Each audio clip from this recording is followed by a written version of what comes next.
Hello guys, welcome back to the channel. তো কাল আবারও মাঠে নামছে কেকেআর টিম। এবার সামনে প্রতিপক্ষ মুম্বাই ইন্ডিয়ান্স, যারা তাদের প্রথম দুটি ম্যাচ হেরে গিয়েছে, অর্থাৎ এই মুহূর্তে কিন্তু চাপে রয়েছে মুম্বাই টিম। তাই এদিন তারা কিন্তু কামব্যাক করতে চাইবে। অন্যদিকে কেকেআর টিম তাদের লাস্ট ম্যাচের জয়ের ধারা কিন্তু বজায় রাখতে চাইবে এই ম্যাচেও। তাই সোমবার ওয়াংখেড়ে স্টেডিয়ামে এই দুটি টিমের মধ্যে এক হাড্ডাহাড্ডি লড়াই হতে চলেছে। এবার এই ম্যাচের আগে কেকেআর টিমের সুখবর, আগের ম্যাচে না খেলা সুনীল নারিন কিন্তু এই ম্যাচে কামব্যাক করতে চলেছে, যা কিনা কেকেআর টিমের জন্য একটা সুখবর। এবার নারিন কার জায়গায় একাদশে ফিরে আসবে এই ম্যাচে, কারণ নারিনের জায়গায় যে খেলেছিল মঈন আলী, সেই কিন্তু দুর্ধর্ষ বল করেছিল আগের ম্যাচে। তাই মঈন আলীকেও বাদ দেওয়া চাপের হবে কেকেআর টিমের জন্য। তবে যেহেতু খেলাটা ওয়াংখেড়ে স্টেডিয়ামে রয়েছে, তাই এখানে হয়তো কেকেআর টিম তিনটে স্পিনার নিয়ে রিস্ক নিতে চাইবে না, কারণ ওয়াংখেড়ের মাঠটা অনেক ছোট এবং এখানে স্পিনাররা খুব একটা সুবিধা পায় না। ফাস্ট বোলারদের জন্য সুবিধা রয়েছে এই ওয়াংখেড়ের পিচে। তাই হয়তো কেকেআর টিম এদিন মঈন আলীকেই বাদ দিতে চলেছে একাদশ থেকে, তার জায়গায় একাদশে ফিরে আসবে সুনীল নারিন। বাকি স্পেন্সার জনসন খেলবে না এনরিক নকিয়া। তো টিম ম্যানেজমেন্ট সূত্র থেকে যেটা জানা গিয়েছে যে নকিয়া কিন্তু ম্যাচ খেলার জন্য 100% ফিট নয়, তাই তাকে একাদশে খেলাতে পারছে না কেকেআর টিম।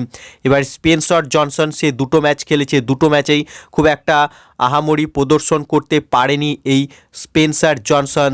তবে ওয়াংখেড়ের লাল মাটির পিচে কিন্তু সুবিধা পেতে পারে এই অস্ট্রেলিয়ান পেসার স্পেন্সার জনসন। অর্থাৎ ওয়াংখেড়ের পিচে কিন্তু গতি প্লাস বাউন্স রয়েছে এবং স্পেন্সার জনসনের কাছে সেই এবিলিটি রয়েছে বাউন্স করার জন্য বলকে। তাই ওয়াংখেড়ের পিচে কিন্তু এফেক্টিভ হতে পারে এই স্পেন্সার জনসন, তাই তাকে কিন্তু এই ম্যাচেও খেলাতে চাইবে কেকেআর টিম। সব মিলিয়ে সোমবার ওয়াংখেড়ে স্টেডিয়ামে মুম্বাই ইন্ডিয়ান্সের বিরুদ্ধে কেকেআরের একাদশ হতে পারে। ওপেনিংয়ে থাকবে সুনীল নারিন আর কুইন্টন ডিকক, 3-এ অজিঙ্ক্য রাহানে, 4-এ আঙ্ক্রিস রঘুবংশী, 5-এ ভেঙ্কাটিসায়ার, 6-এ রিঙ্কু সিং, 7-এ আন্দ্রে রাসেল, 8-এ রমনদীপ সিং, 9-এ হর্ষিত রানা, 10-এ Spencer Johnson, 11 number Varun Chakravarthy. তো এই একাদশই হতে চলেছে সোমবার মুম্বাইয়ের বিরুদ্ধে কেকেআর টিমের, এবং ইম্প্যাক্ট প্লেয়ার হিসেবে বোলিংয়ে বৈভব আরোরাকেই ইউজ করবে কেকেআর টিম। অর্থাৎ বৈভব আরোরা আর স্পেন্সার জনসন এই দুজন বোলার কিন্তু এই ম্যাচে ভালো বল করতে পারে, কারণ এই পিচে তারা সুবিধা পাবে। মুম্বাইয়ের লাল মাটির পিচে কিন্তু সুবিধা রয়েছে ফাস্ট বোলারদের জন্য।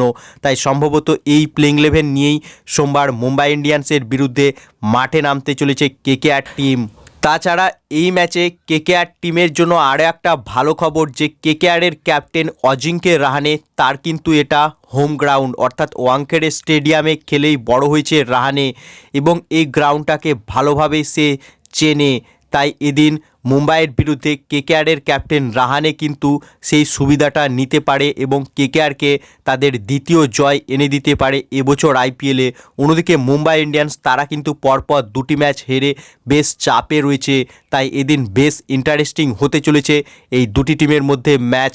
বাকি তোমাদের কি মনে হয় এই ম্যাচে কেকেআরের একাদশে কি কি পরিবর্তন করা উচিত, তোমাদের মতে তা কমেন্টে জানাও।